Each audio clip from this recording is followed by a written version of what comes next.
Tere hommikut, good morning. I've never seen so many people here. I guess there must be a reason. Not me. Once again, it's time for Tallinn Music Week, certainly one of the most exciting events in Northern Europe. I have, ever since it was begun by Helen Sildna over there, considered it one of the most interesting musical events in the region, precisely because it fosters new and innovative thinking. It celebrates diversity in musical tastes, in the creativity of artists who want to do something new and different. As those of you who have heard me in previous years at Tallinn Music Week know, I have a fondness for rock and roll and an equally strong fondness for liberty. For me, the two have always gone hand in hand.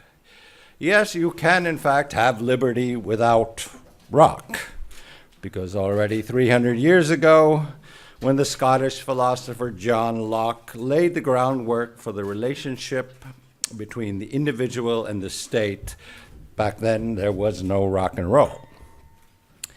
But in the past 60 years, it has often been rock and roll music that has tested the limits of liberty in societies, at least those societies, even in those societies that consider themselves liberal democracies. In other societies, authoritarian, totalitarian, theocratic, or a combination of these, you don't have to be a rocker to be locked up, threatened with prison or even death for saying what you believe. We know this quite well in Estonia, where many people suffered without playing rock, but for speaking the truth. But rockers also suffered. Those of you not from Estonia may find this perhaps odd and difficult to understand, but here, when people wanted to be free, they came together and sang. They sang rock, they sang folk, they sang classical, sometimes they sang religious music. And hard as it may have been to believe back then, it started to work. It worked so well that today, all this singing is called the singing revolution, because, after all, the basis of our protest was music.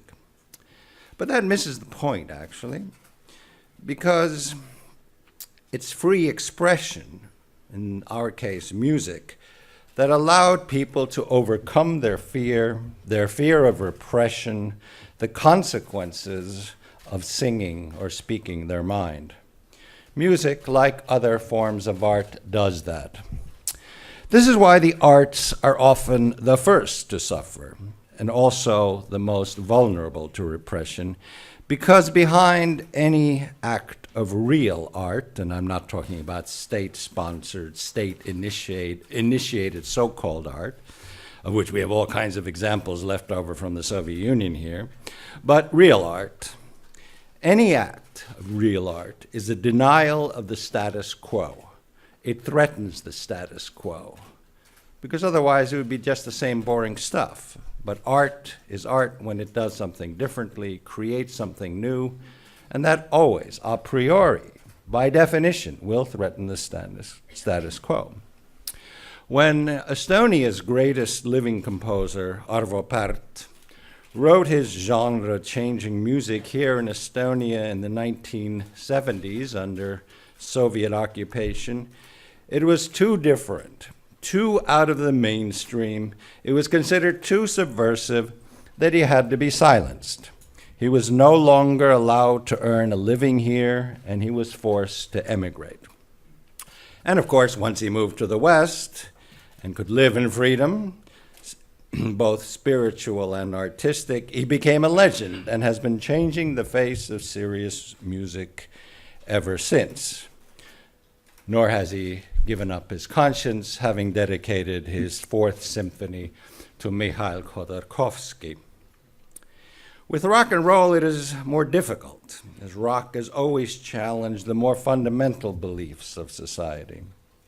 When Beethoven brought dissonance and syncopation into his Second Symphony, also known as Eroica.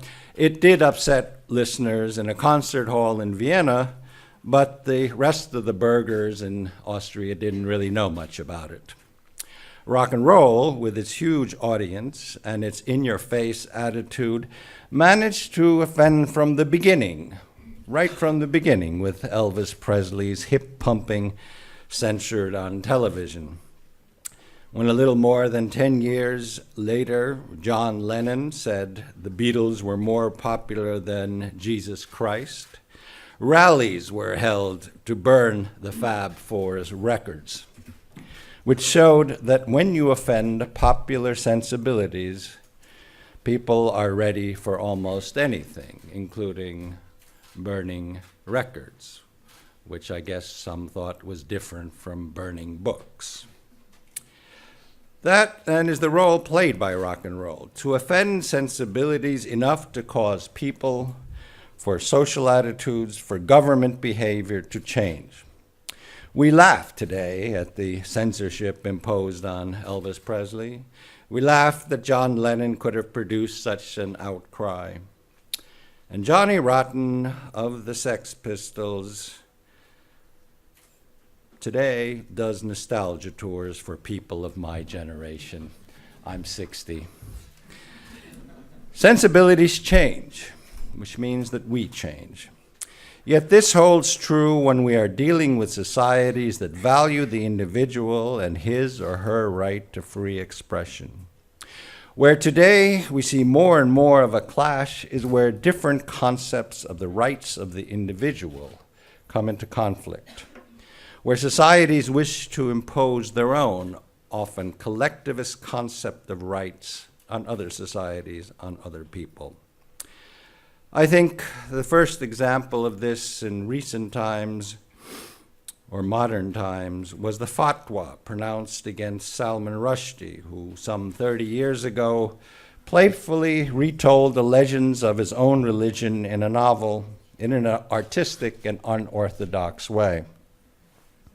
But some self-appointed arbiters said they were offended and decided he had to be killed, even though he was living far away in a free, liberal, democratic society that was based on freedom of expression. Fearful his own government, that is to say, Salman Rushdie's own government as a British subject, tried to distance itself from him. Since that time, we have seen a number of cases where people who say things, make films or draw cartoons or write books that offend some collectivist sensibility have been killed or marked for death because they say things that supposedly offend one or another group. This strikes at the core of the ideas of the Western Enlightenment, the same Enlightenment whose science and art has enabled us to transcend pre-industrial primitiveness and allows us to produce amplifiers and microphones and records and CDs, videos and YouTube, all of which underlie rock and roll. Others can copy those things, but they can't create it. They can only be created in a tradition that values the role of the individual, because in order to create, you need to innovate, do things differently from the group, differently from the collective. Before the Enlightenment, we believed that the sun circled the earth, and people who said otherwise were tortured or burnt at the stake. Before the Enlightenment, people who were different were accused of being wild and different to the wild approval of the collective, and they were burned at the stake. Before the Enlightenment, groupthink outweighed the ideas of the lone individual. And this is the ultimate tragedy of authoritarian societies. You kill creativity, you kill the spark of life and culture, of science. You kill your scientists, you kill your artists. And in doing so, you kill your society, and also the chance to change. Pardon me for being so serious when I'm even myself, I keep hearing in the back of my head Mick Jagger singing a song from when I was 40 years ago in my third year of college, singing, "It's only rock and roll, but I like it." But it isn't only rock and roll. It is also Arthur Rimbaud and Ezra Pound. It's Arnold Schoenberg and Vladimir Mayakovsky. It's Lou Reed and Salman Rushdie and Robert Mapplethorpe. When collective belief systems, be they Marxism, Leninism, fascism, or one or another religion that thinks it has the unique key to truth, have more say than the lone individual, the result is tragedy and the end of any hope for democracy, for freedom, or for any real art of any type. So I wish Tallinn Music Week success.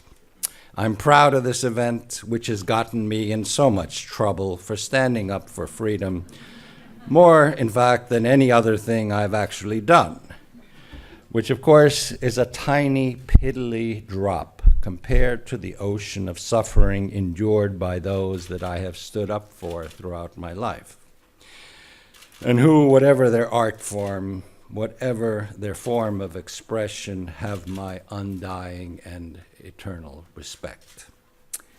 I speak about these perhaps too abstract notions because freedom is not an abstraction.